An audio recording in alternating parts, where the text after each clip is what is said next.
L'association vendéenne des constructeurs de maisons vous présente le journal du Vendée Globe.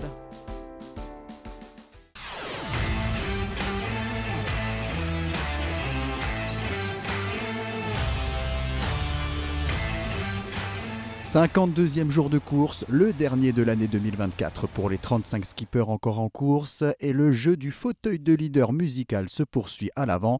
Lundi soir, Charlie Dalin est repassé devant Johan Richomme. Les deux hommes se battent avec une météo particulièrement complexe. Je suis entouré de grains, de fronts, de machins. C'est pas... Franchement, c'est compliqué. Franchement, les fichiers là, ça veut rien dire de rien du tout. Il y en a dans tous les sens.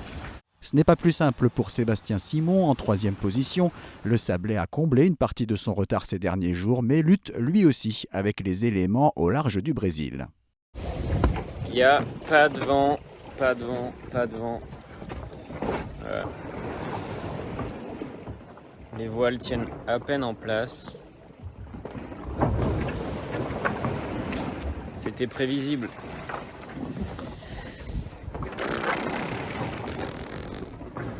Au nord-est des Malouines, Paul Meillat sur Biotherme s'est légèrement détaché à l'avant du groupe de poursuivants qui navigue dans du vent assez fort, mais au près.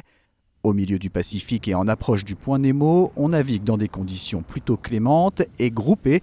Sébastien Marcet, Éric Bellion, Violette d'Orange, Arnaud Boissière ou encore Louis Duc se croisent et se recroisent régulièrement. Monsieur Louis Duc, petit Louis, à quelques mètres de moi. C'est trop marrant, au milieu du Pacifique et bientôt proche du point Nemo. C'est un truc de fou quand même. Et voilà Violette bord à bord. Et ben apparemment la mer est pas assez grande, voilà, on est au milieu du Pacifique, il n'y a aucune terre à des kilomètres. Et on est bord à bord avec Violette et Cali qui est juste là-bas. On peut pas être peinard. Enfin, cette nuit il y avait un croisement avec Cali, c'était chaud, là il y avait un croisement avec Violette, c'était chaud. À un moment donné c'était Éric Bellion, il est passé à 1000. On peut pas être peinard ici. Je suis bien désolé mais je peux pas livrer les croissants ni à Violette ni à Petit Louis.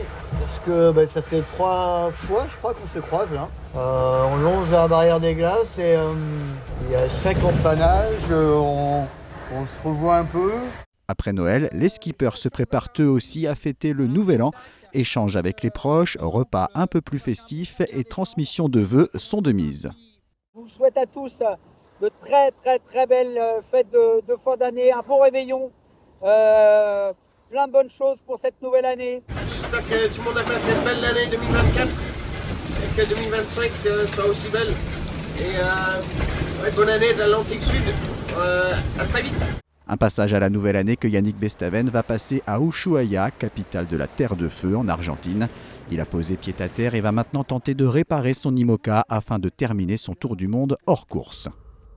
Au classement de 15h ce mardi, Charlie Dalin en tête avec 35 000 d'avance sur Johan Richomme et 320 sur Sébastien Simon. 6 skippers se tiennent en une centaine de milles entre Nicolas Lundven 5e et Justine Métro 10e. Benjamin Dutreux, Clarisse Kremer et Samantha Davis devraient fêter la nouvelle année en franchissant le Cap Horn.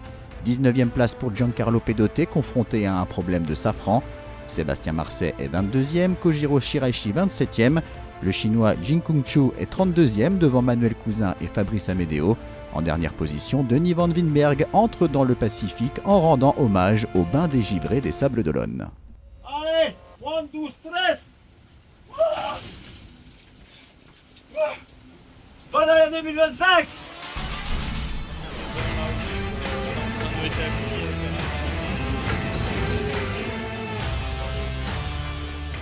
C'était le journal du Vendée Globe par l'association vendéenne des constructeurs de maisons.